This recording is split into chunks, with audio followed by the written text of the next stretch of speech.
കലാലയ രാഷ്ട്രീയത്തെ പിടിച്ചുലച്ച അഭിമന്യു കൊലപാതകത്തിന് ഇന്ന് 6 ആണ്ട്. കോളേജിലെ ചുവരെഴുത്തുമായി ബന്ധപ്പെട്ട തർക്കത്തെ തുടർന്നാണ് അഭിമന്യു ക്യാമ്പസ് ഫ്രണ്ട് ജീവനക്കാരുടെ കത്തിക്ക് ഇരയാകുന്നത്. അഭിമന്യു ഓർമ്മയായി 6 വർഷങ്ങൾക്കിപ്പുറം പ്രതികൾ സ്വതന്ത്രരായി തന്നെ തുടരുകയാണ്.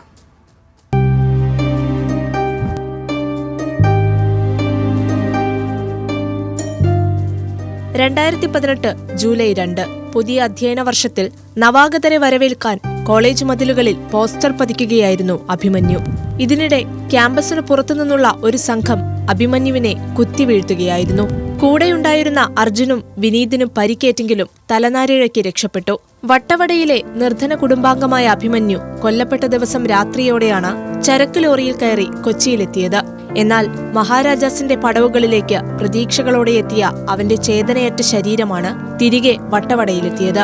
ഞാൻ പെറ്റ മകനെ എന്ന് നിലവിളിച്ചുള്ള അഭിമന്യുവിന്റെ അമ്മയുടെ അന്നത്തെ കരച്ചിൽ കേരള സമൂഹത്തിന്റെ തീരാവേദനയായി ഇന്നും അവശേഷിക്കുന്നു.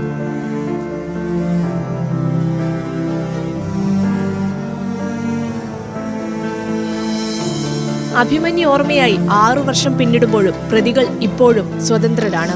2019 വിചാരണ ആരംഭിച്ചെങ്കിലും നിലവിൽ കേസിലെ മുഴുവൻ പ്രതികളും ജാമ്യത്തിലാണ്.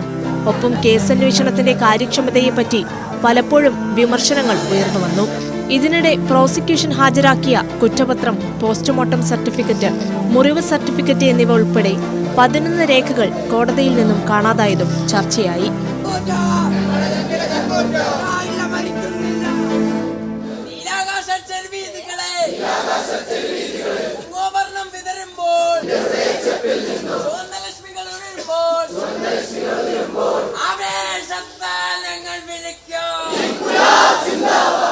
എല്ലാ വർഷവും ജൂലൈ 2 അഭിമന്യുവിന്റെ ഓർമ്മ പുതുക്കാൻ വിദ്യാർത്ഥികൾ ഇങ്ങനെ ഒത്തുചേരാറുണ്ട്.